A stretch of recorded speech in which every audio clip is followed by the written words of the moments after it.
Welcome to this episode of the Aligned and Confident Dating Podcast. I am your host, Colette Gallagher, and today we're going to be talking about toxic relationship signs. I am going to be giving you 5 signs that you may be in a toxic relationship.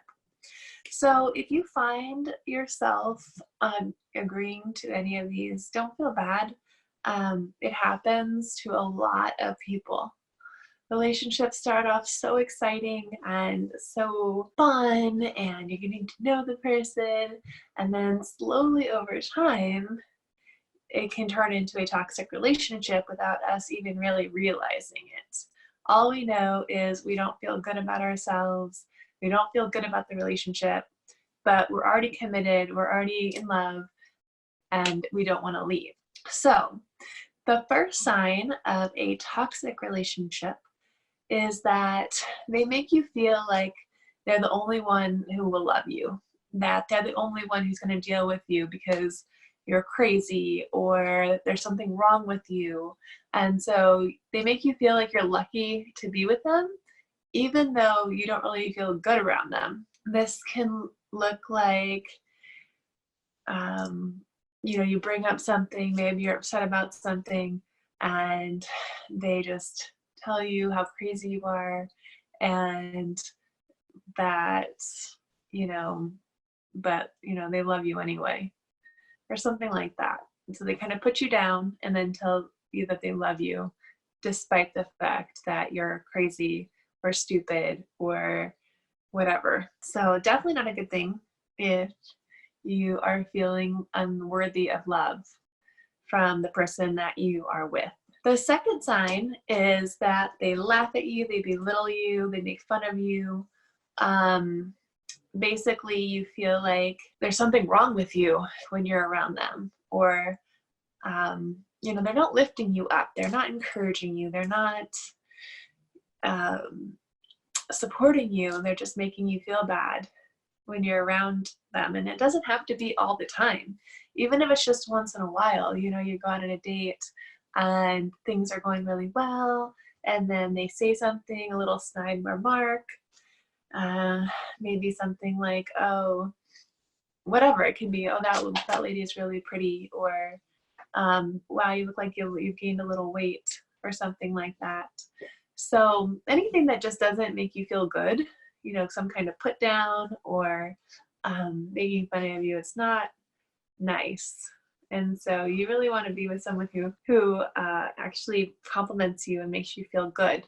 And so that's definitely a sign you are in a toxic relationship if you feel like they're not accepting you, they're not loving you how you are. The third sign that you are in a toxic relationship is that when you bring up feelings, when you bring up things, then they tell you you're wrong, or that it's not okay for you to feel that way, or that you shouldn't feel that way.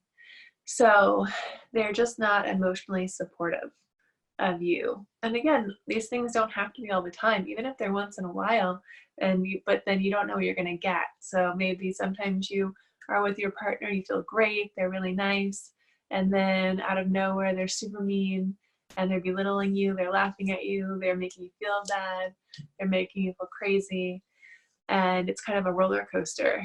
And so you have to ask yourself, is this what I really want in my life? Do I want to wonder how my partner feels about me? Do I have to wonder if they think there's something wrong with me? Or do I want someone that just loves and accepts me for who I am? And none of us are perfect, right? And so there's a difference between, asking a gentle suggestion and making you feel like you're wrong all the time. So our fourth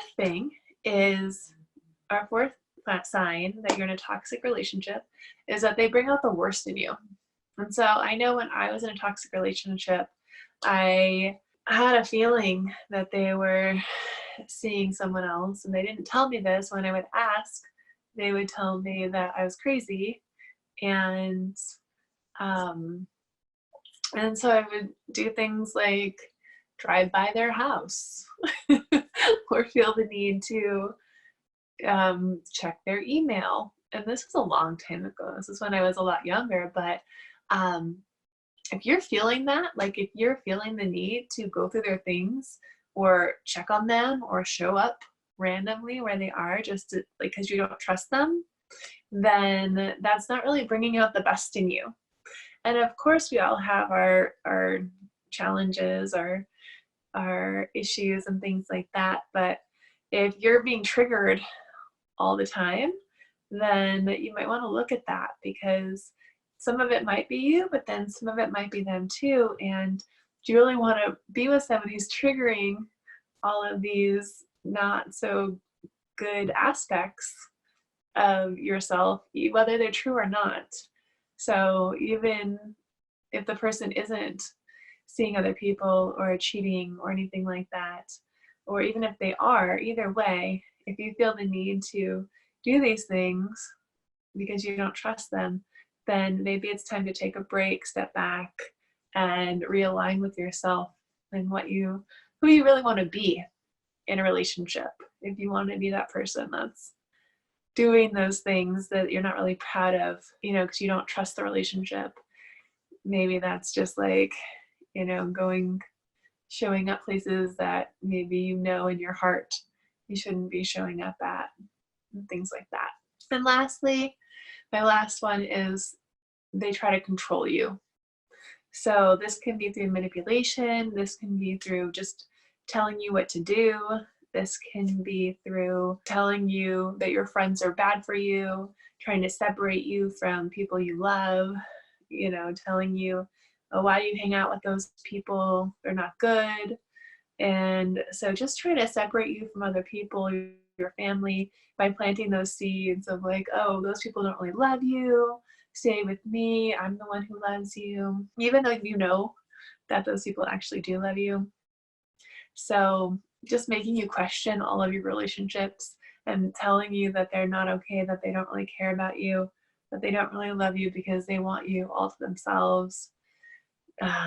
Maybe they're telling you, oh, like, you don't need that job that you love, you don't need to work.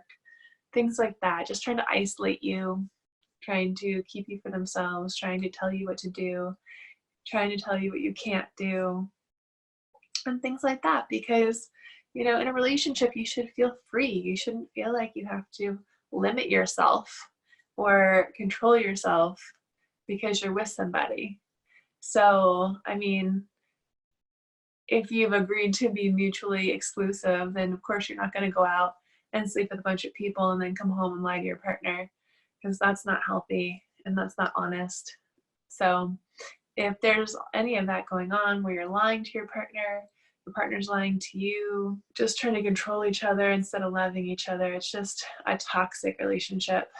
And again, these things start off slowly. So maybe you didn't really realize it was a toxic relationship, but then these incidents get closer and closer together instead of being once in a while. And then before you know it, you guys are just in a really bad place. So if this has happened to you, it is a relationship pattern that happens to a lot of people. And there is a way to break the cycle.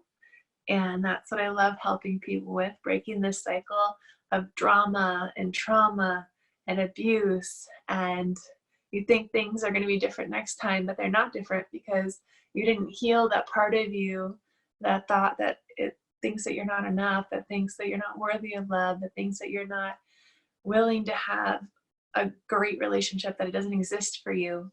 So there is a way to align and become confident in yourself to actually have that healthy relationship that you know is possible.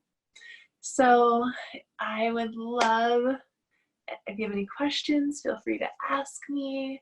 I have some freebies on my website. You can go to ColetteGallagher.com and grab those. And I will talk to you guys on the next episode.